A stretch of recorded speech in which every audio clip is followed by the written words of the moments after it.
Hello दोस्तों, welcome to civil exam prep. आज हम फिर आ गए हैं अपने उसी डिज़ाइन ऑफ कंक्रीट स्ट्रक्चर की सीरीज़ में, जिसमें हम सारे यूनिट के इंपॉर्टेंट क्वेश्चन अपलोड करते हैं। यूनिट 1 की पूरी वीडियो मैंने अपलोड कर दी है, जिसमें सिर्फ और सिर्फ वही क्वेश्चंस मैंने बताया जो एकेटीयू के एग्ज़ाम में मोस्ट ऑफ द टाइम पूछे गए हैं। तो आप जाके, मैंने प्लेलिस्ट नहीं बनाया है, आज मैं उसे बना के कंप्लीट कर दूँगी। आप जाके वहाँ से सारी वीडियोज़ को देख लीजिएगा। मैक्सिमम 5 वीडियोज़ होंगी, 5 क्वेश्चन होंगे।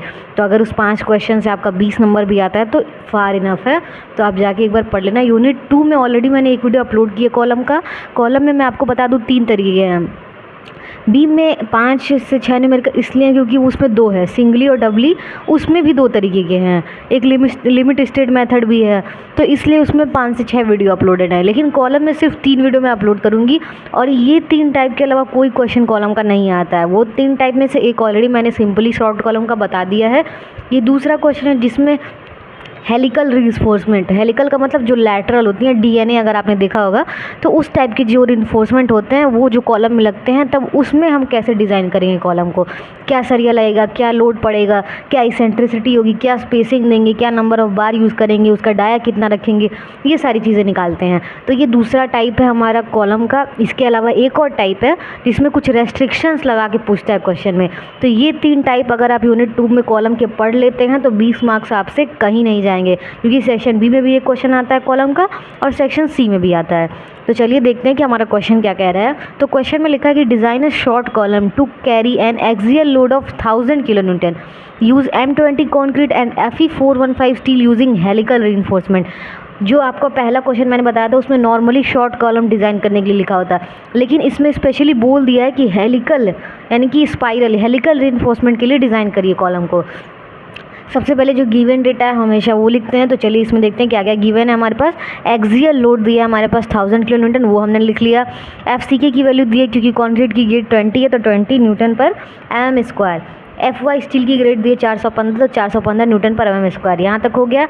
अब सबसे पहले PU आप निकालिए। PU निकालने के लिए 1.05 से डिवाइड करते हैं, और चूंकि ये एक्सियल लोड है तो फैक्टर लोड में कन्वर्ट करेंगे। तो PU, ये बात याद रखिएगा, हेलिकल में ही सिर्फ 1.05 से आपको डिवाइड करना है।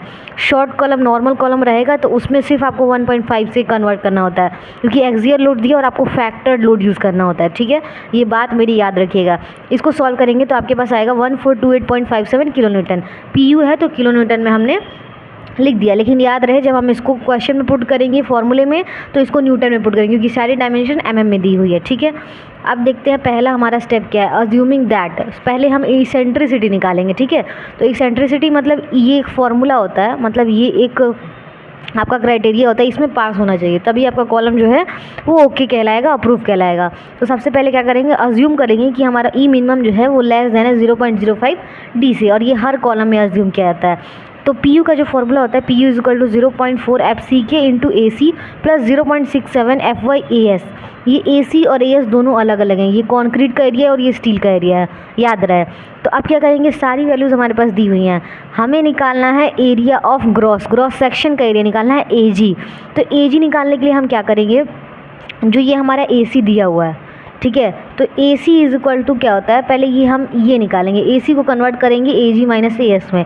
यानी कि जो AC हमारा कंक्रीट का एरिया है, तो ग्रॉस में से स्टील घटाएंगे तो जाहिर सी बात है कंक्रीट का निकल के आएगा। स्टील का आपका दिया है, AG में से AS घटाएंगे, यानी कि टोटल एरिया में से स्टील का एरिया निकाल देंगे तो एक एरिया बचेगा कंक्रीट का एरिया, उसी को मैंने यहाँ पे लिखा। अब AG ग्रॉस सेक्शनल एरिया क्या होता है, 1% ऑफ AG, जो सॉरी स्टील का एरिया आपका क्या होता है 1% ऑफ ग्रॉस सेक्शनल एरिया, तो इसको क्या लिख सकते हैं 0.01 AG। थोड़ा हड़बड़ी में हो रहा है, आप फिर से ध्यान दीजिए। कंक्रीट का जो एरिया हम निकालते हैं उसके लिए हमें ग्रॉस सेक्शनल यानी टोटल एरिया में से स्टील का एरिया माइनस कर देना है। ठीक है, और स्टील का एरिया निकालने के लिए जो ग्रॉस सेक्शन होता है वो 1% उसका इस्तेमाल होता है स्टील, उसी को मैंने 0.01 AG लिखा है। ठीक है, यानी कि जो जहाँ जहाँ AS है हम उसकी जगह 0.01 AG रखेंगे। ठीक, तो नेक्स्ट लाइन में देखिए, मैंने जहाँ जहाँ AS था वहाँ हटा के 0.01 AG रख दिया है। अब ये इक्वेशन नॉर्मल सा सिंगल एक इक्वेशन है 1 डायमेंशन का, तो इसको कैसे सॉल्व करेंगे, पहले कैल्सी ऑन करिए। कैल्सी ऑन करके जो आपकी वैल्यूज़ है स्टार्टिंग में वो लिखिए 1428.57 इंटू 10⁻3। ये इक्वल टू नहीं प्रेस होगा, ये इक्वल टू नहीं, क्योंकि दोनों साइड इक्वेशन है, तो अल्फ़ा दबा के सॉल्व वाले कैल्सी पे पुट करिएगा, अल्फ़ा दबा के ये वाला इक्वल टू। ठीक है, अब जो वैल्यूज़ राइट साइड में दी है वो लिखिए, क्या क्या दी हुई है 0.4 इंटू 20 इंटू एक ब्रैकेट लगा है, ब्रैकेट लगाइए, AG आपको निकालना है, यानी कि ये एक सिंगल अननोन है, तो अननोन के लिए अल्फ़ा दबा के ये यहाँ पे x लिखा हुआ है रेड कलर में, इसको प्रेस कर दीजिए तो आपका अननोन पुट हो जाएगा। माइनस है तो माइनस 0.01 इंटू ये भी AG अननोन है तो वही x दोबारा यहाँ पे पुट करेंगे अल्फ़ा दबा के, ब्रैकेट को क्लोज करेंगे, प्लस है तो plus 0.67 into 415 into 0.01 into AG है यानी अल्फ़ा दबा के x। ये पूरा इक्वेशन मैंने पुट कर लिया। बहुत इजी है, बस ध्यान देने की चीज़ है इक्वेशन आपको कैसे रखना है, क्योंकि इसी से पूरा आपका आंसर सॉल्व होता है। इक्वेशन पुट करके आप क्या करेंगे, शिफ्ट सॉल्व 2 बार दबाएंगे, ये इक्वल टू नहीं प्रेस करेंगे आप, एक बार शिफ्ट दबाएंगे, एक बार सॉल्व दबाएंगे, फिर एक बार शिफ्ट दबाएंगे, एक बार सॉल्व, आपको 2 बार प्रेस करना है। मेरे में आंसर इसलिए एक ही बार में आ गया है क्योंकि ऑलरेडी मैंने इस क्वेश्चन को सॉल्व करके कैल्सी में किया था, तो कैल्सी अडॉप्ट कर चुका है ये मेरा आंसर, इसलिए इसने तुरंत एक बार में आंसर दे दिया। आपकी केस में 2 बार आपको शिफ्ट सॉल्व दबाना पड़ेगा। तो ये हमारा आंसर आ जाएगा 1,33,504.97। 97 है तो राउंड फिगर में 1,33,505 लिखेंगे, वही मैंने लिखा 1,33,505 mm²। ठीक है, अब क्या करेंगे, AG होता क्या है, ग्रॉस सेक्शनल एरिया क्या होता है, π/4 d²। तो हमारा AG की जगह क्या रखेंगे, 1,33,505 π/4 की जगह π/4 d²। यही d हमें निकालना है क्योंकि डायमेंशन तो हमें पता नहीं है, तो यही d निकालना है। उसके लिए हम क्या करेंगे, डी निकालने के लिए इसको इक्वेशन को सॉल्व करेंगे। अब इस इक्वेशन को भी सॉल्व करने के लिए आप जब इसको कैल्सी में पुट करेंगे तो ये आंसर आएगा। अब ये भी बहुत इजी है सॉल्व करना, बस कैल्सी में दिमाग आपका लगना चाहिए कैसे सॉल्व होगा। 1,33,505 है वो लिख लीजिए, 1,33,505 इक्वल टू है, अल्फ़ा दबा के इक्वल टू प्रेस कर लीजिए। ठीक है, π/4 है, एक ब्रैकेट लगाइए, फिर शिफ्ट दबा के ये पाई लगा लीजिए, डिवाइड करिए, 4 लगा लीजिए, ब्रैकेट क्लोज करिए, इनटू अननोन है d, उसको निकालना है तो अल्फ़ा दबा के x पुट कर लीजिए, स्क्वायर है तो अपर केस लगा के स्क्वायर। ये आपका इक्वेशन पुट हो गया। अब क्या करना है, शिफ्ट सॉल्व प्रेस किया। अभी देखिए वेट करिए, 2 से 3 से 4 सेकंड लगेगा, आंसर आपका आ जाएगा। क्या दे रहा है, 412.29। पॉइंट का आगे फ़र्क हुआ है, mm में है तो कोई इसको हम 420 लेके चलेंगे, 412.29 यानी कि 412.3 आ रहा है, हम इसको राउंड फिगर में 420 mm लेंगे। ठीक है, तो डी की हमारे पास वैल्यू आ गई। अब क्या करेंगे, जो हम AS निकालेंगे, स्टील का सेक्शन, स्टील के सेक्शन निकालने के लिए हमने क्या किया था, 1% ऑफ AG लिया था। यहाँ पे AG की जो ये वैल्यू आई है वो पुट कर दीजिए।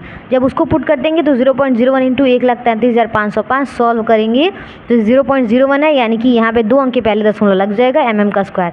यानी कि आपके पास एरिया ऑफ स्टील भी आ गया, आपके पास ग्रॉस सेक्शनल एरिया भी आ गया, आपके पास कैपिटल D की भी वैल्यू आ गई, यानी कि लगभग आपके पास सारे ही क्रॉस सेक्शनल एरिया की वैल्यू मिल चुकी है। ठीक है, अब क्या करेंगे, नंबर ऑफ़ बार निकालेंगे। हमने एरिया तो निकाल लिया, लेकिन वो कितना बार हम प्रोवाइड करेंगे, कितने mm का लगाएंगे, वो भी तो निकालना पड़ेगा ना। तो उसके बाद क्या करेंगे, मान लेंगे कि हम 16 mm का डाया का बार यूज़ कर रहे हैं। ठीक है, तो नंबर ऑफ़ बार निकालने का सिंपल सा फॉर्मूला क्या होता है, जितना नंबर ऑफ़ स्टील लग रहा है, सॉरी जितना एरिया लग रहा है स्टील का, वो डिवाइड बाई π/4 इंटू d²। याद रहे यहाँ जो d है वो जो हम डाया अडॉप्ट कर रहे हैं वो लगाएंगे। ठीक है, इसको सॉल्व करेंगे, 6.69 आएगा। मान लीजिए कि 7 नंबर ऑफ आपके सरिया यूज़ हो रहा है, तो 7 सरिया यूज़ हो रहा है। अब क्या करेंगे, कितना AST प्रोवाइड करना होगा हमें, उसके लिए 7 सरिया है तो 7 गुणे π/4 इंटू डी की जगह 16 का स्क्वायर। इसको सॉल्व करेंगे तो 1407.4 mm²। ठीक है, 1407.4 mm का स्क्वायर, ये आपका जो प्रोवाइड करना है एक्चुअल AST वो निकल के आ गया। अब इस AST से हमें कोई मतलब नहीं है, हमने नंबर ऑफ़ बार निकाल लिया, डाया कौन से mm का लगाना है वो निकाल लिया, कितना आया 7 में π/4 d² करेंगे तो actual AST area of steel जो हमें प्रोवाइड करना है इस कॉलम में वो निकल के आ गया। अब हमारे पास 2 से 3 स्टेप और बचे हैं, उसमें क्या करना है वो देख लेते हैं। तो हेलिकल रीइंफोर्समेंट में सबसे ज़रूरी होता है कि वॉल्यूम निकालना। ठीक है, तो वॉल्यूम में आप क्या करेंगे, कैसे निकालेंगे वो चलिए देख लेते हैं।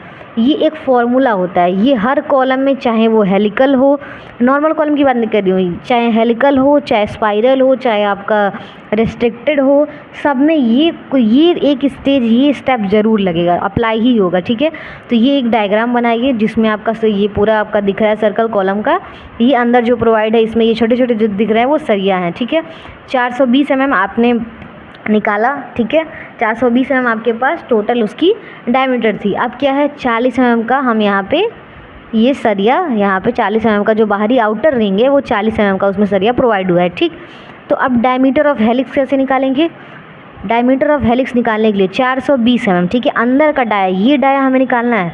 ये कैसे निकलेगा, जितना आपका लेंथ है पूरा डाया का, जितना आपका है टोटल, इनटू ये जो डायमीटर है आपका उसको माइनस कर दीजिए। तो 40 mm का है तो 2 डाया है, दोनों को माइनस कर दीजिए, क्या निकलेगा आपका, डाया ऑफ हेलिक्स निकल जाएगा 340 mm, ठीक। अब एरिया ऑफ हेलिक्स है, एरिया ऑफ हेलिक्स निकालने के लिए सिंपल सा है, π/4 इंटू जो आपके पास डाया आया है उसका स्क्वायर करिए माइनस। उसके बाद माइनस करने के बाद आप क्या करेंगे, ये जो आपके पास AST निकला था ना, जो आपने प्रोवाइड किया था, यहाँ देखिए 1407.4, ये जो AST प्रोवाइड किया था, तो एरिया आपका क्या होता है वो, एक सेकेंड, एरिया ऑफ हेलिक्स निकालने के लिए आप क्या करेंगे, डाया ऑफ हेलिक्स में से जो एरिया ऑफ AST है उसको माइनस कर दीजिए, आपका एरिया ऑफ हेलिक्स निकल के आ जाएगा, ठीक है। मतलब ये जो आपका है ना, ये निकालने के लिए, इसका एरिया निकालने के लिए आप अंदर के एरिया में से बाहर वाला एरिया माइनस कर दो, ठीक। तो आपका निकल के आ जाएगा 89385 mm का स्क्वायर, ये एरिया ऑफ हेलिक्स निकल के आ गया, ठीक है। कुछ नहीं समझ में आएगा, नहीं एग्ज़ाम में याद आ रहा है कि क्या करना था, कुछ मत करिए, जो आपका डाया ऑफ हेलिक्स आया उसमें पिछला जो AST आया था उससे माइनस कर दीजिए, क्योंकि एग्ज़ाम में अक्सर इस स्टेज पे आके आप भी भूल जाएंगे, क्योंकि मैंने भी एग्ज़ाम दिया था तो मैं भूल गई थी। तो आप कुछ मत करिए, डाया ऑफ हेलिक्स तक तो निकाल ही लेंगे, जितना आपका लेंथ है इंटू जितना आपका डाया है उससे 2 से मल्टीप्लाई कर देंगे, निकल जाएगा डाया ऑफ हेलिक्स। इसमें से पुराना वाला माइनस कर दीजिएगा, आपका एरिया ऑफ हेलिक्स आ जाएगा, ठीक। आप पुट करते हैं सारी वैल्यूज़ क्या क्या है हमारे पास, ठीक। हमारे पास 0.36 है, 0.36 लिख लिया, इंटू AG की वैल्यू आई थी पीछे 1,33,505, वो लिख लिया। एरिया ऑफ हेलिक्स AC अभी अभी आया है वो पुट कर दिया, -1 है तो माइनस, इंटू FCK की वैल्यू 20, FY की वैल्यू 415। इसको सॉल्व करेंगे तो 0.009 आएगा। सॉल्व करके भी दिखा देती हूँ, 0.36 इंटू ब्रैकेट लगाएंगे, एक और ब्रैकेट लगाएंगे क्योंकि 2 यहाँ पे ऊपर नीचे 2 टर्म्स हैं, 2 डिफरेंस है, तो 1,33,505 डिवाइड बाई 89385, ब्रैकेट बंद करेंगे, माइनस है तो -1, अब ये बड़ा वाला जो ब्रैकेट ओपन किया था उसको बंद कर देंगे, इंटू है तो इंटू ब्रैकेट लगा के 20/415। अब इसको जब सॉल्व करेंगे तो देखिए आपके पास क्या आ रहा है, 8.56 इंटू 10⁻3। जब इसको प्रीवियस, इसको मान लीजिए 9 है, ठीक है। अगर इसको आप 9 मान रहे हैं तो 3 अंक पहले लाएंगे तो आपके पास आ जाएगा 0.009, ठीक है। 9 के बाद दशमलव है, 8.9 था तो उसको आपने 9 लिख लिया, तो 9 के बाद दशमलव है तो 3 अंक पहले लाएंगे तो क्या होगा, 1 2 3 अंक पहले आ गया तो 0.009, ठीक। अब इसके आगे आप ये एक लाइन लिख दीजिएगा कि dia up to center of core will be 340 - 8 is equal to 332 mm, ठीक है। ये लिख दीजिएगा, कंसीडर कर दीजिएगा उसमें। अब लास्ट है आपका pitch, let pitch be SMM, हम मान लेते हैं कि जो हमारी पिच है वो SMM की है 1 mm की रिंग के लिए, ठीक। अब VNS ये तो निकल गया ना आपका, सॉल्व हो गया, लेकिन कंपेयर भी तो करना है VNS बाई VC से। उसको कंपेयर करने के लिए होता है एरिया इंटू लेंथ। इसका अगर शॉर्टकट तोड़ेंगे तो πD/S ब्रैकेट में π/4 इंटू D²। पाई की वैल्यू पाई ही रहने दीजिए, डी की वैल्यू अभी अभी आपने निकाली है 332 mm। ये 8 mm पता है क्या था, जो आपकी स्पाइरल होते हैं ना पतले वाले, जिससे आपको सरिया को बांधा जाता है, पतली वाली तार अगर आप देख रहे होंगे वो mm है, वो डाया है इसका। तो डी की वैल्यू आपकी 332 हो गई, π/4 हो गया, इंटू डी का स्क्वायर यानी कि 8 का स्क्वायर होगा। सॉल्व करेंगे तो यही आएगा 524/27.3/S। एस को तो सॉल्व करना नहीं है, वो तो एज इट इज़ रहेगा, ठीक है। वॉल्यूम ऑफ स्कोर निकालने के लिए AC into L, AC into L का मतलब है जो आपका एरिया ऑफ हेलिक्स आया था 89385 वो लिख दीजिए, इंटू L की वैल्यू 1 मीटर का था, 1000 mm था ना, उसको 1 मीटर मानिए तो 1 लिख दीजिए। जब मल्टीप्लाई करेंगे तो वही VC आ जाएगा। अब ये भी वैल्यू आपके पास आ गई, VNS बाई VC, इसको लिखिए, इसको कंपेयर करिए। अब क्या करेंगे, देखिए VNS बाई VC की जगह VNS की वैल्यू ये आई थी, वो लिख दिया अपॉन में S, इंटू VC की वैल्यू ये आई थी, ये लिख दिया, इक्वल टू ये पूरी वैल्यू आई थी 0.009, उसको लिख दिया। जब इसको सॉल्व करेंगे तो आएगा S इक्वल टू 61.5। कैसे आएगा वो भी बता दे रही हूँ। S निकालना है आपको और यहाँ पे 0.009 है, इसको यहाँ भेजिए, इसको यहाँ भेजिए, यानी कि क्रॉस मल्टीप्लिकेशन कीजिए। तो S एक साइड चला गया, मतलब आपको एक साइड का सॉल्व करना है, तो सॉल्व करिए 524/2.7.3 डिवाइड बाई, ये भी नीचे आया तो 0. ब्रैकेट लगा लीजिए सबसे अच्छा, 0.009 इंटू 89385। जब इसको सॉल्व करेंगे आपके पास आएगा 65.17, ठीक है। पॉइंट की गड़बड़ी से हो रहा है, मेरे पास आया 61.5, मैंने होम में भी ऑपोजिट लिख दिया है, 65.1 होगा। 65.1 ये हो गया आपका पिच, यानी कि एस की वैल्यू भी आ गई। लास्ट स्टेज है बस आपका, इसके बाद आपका क्वेश्चन पूरा सॉल्व हो जाएगा। हम देखेंगे इसमें, ये लास्ट स्टेज होता है, एस की वैल्यू हम लोग को क्या लेके चलनी है, ठीक है। 65 आई है, लेकिन हमारा 3 जो यहाँ पे क्राइटेरिया होता है वो क्या कह रहा है। एक होता है कभी ज़्यादा नहीं होना चाहिए 75 mm से, एक होता है कि आपका ये जो डाया है कोर का उसके बाई 6 तो आ रहा है आपका 56.7, ठीक है। ये मान लीजिए एस जो आपका आ रहा है ये 57 हो गया, ठीक है। 56.7 mm यानी कि 57 mm मान लीजिए। और एक एस है जो कि कम नहीं होना चाहिए 3 × 4 से, जो कि 24 mm आ रहा है, ठीक है। यानी कि तीनों देखिए, तीनों, एक 75 आ रहा है, एक 57 आ रहा है, एक 24 आ रहा है, मतलब 75 से ज़्यादा नहीं होना चाहिए, ये भी क्राइटेरिया पास कर दिया।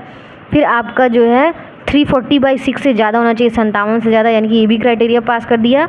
और 24 mm से कम नहीं होना चाहिए, ये भी क्राइटेरिया पास कर दिया। यानी कि आपने जो कॉलम डिज़ाइन किया था वो परफेक्ट है एकदम, इसमें कोई भी कमी नहीं है। तो ये थी दोस्तों दूसरा हमारा वीडियो। थोड़ा सा प्रोसेस इसका टफ़ है, टफ़ नहीं है, बस समझने के लिए। अगर आपको प्रोसीजर याद है कि आपको लास्ट में क्या आके निकालना है तो आपके लिए बहुत आसान है पेपर में लिखना, ठीक है। क्योंकि थोड़ा सा टफ होता है, आप क्वेश्चन सॉल्व कर लो। लास्ट में एक वीडियो ऐसी अपलोड करूँगी मैं जिसमें आपको जो आपका कोड है ना उसमें से कुछ ऐसी चीज़ें बताऊँगी जो आपको हमेशा याद रखनी है एग्ज़ाम में, और उससे प्रॉब्लम सॉल्व हो जाते हैं। क्योंकि उसमें स्टेजेस भी लिखे रहते हैं कि आपको कब क्या सॉल्व करना है। या फिर मैं आपको लास्ट में एक स्टेज बस लिख के दे दूँगी कि कॉलम है तो कितना स्टेज है और फार्मूला क्या है, बीम है तो कितना फार्मूला है, कितना स्टेप है, और आपका स्लैब है तो कितना फार्मूला है, कितने स्टेप है। उससे आपको अगर स्टेप भी याद रहेगा और फार्मूला याद रहेगा तो आसानी से आप लगा लोगे, ठीक है। तो मिलते हैं नेक्स्ट वीडियो में दोस्तों, उसमें एक और रेस्ट्रिक्टेड का कॉलम हम लगाएंगे, सॉल्व न्यूमेरिकल करेंगे। तो ये थी आज की वीडियो दोस्तों। अगर अच्छी लगी होगी, समझ में आया होगा, मेरे एफर्ट्स अगर आपको यूज़फुल लग रहे होंगे तो वीडियो को लाइक करके चैनल को सब्सक्राइब करिएगा, अपने दोस्तों के साथ शेयर करिएगा ताकि हमारा चैनल भी थोड़ा ग्रो अप हो। तो मिलते हैं नेक्स्ट वीडियो में, तब तक के लिए बाय बाय।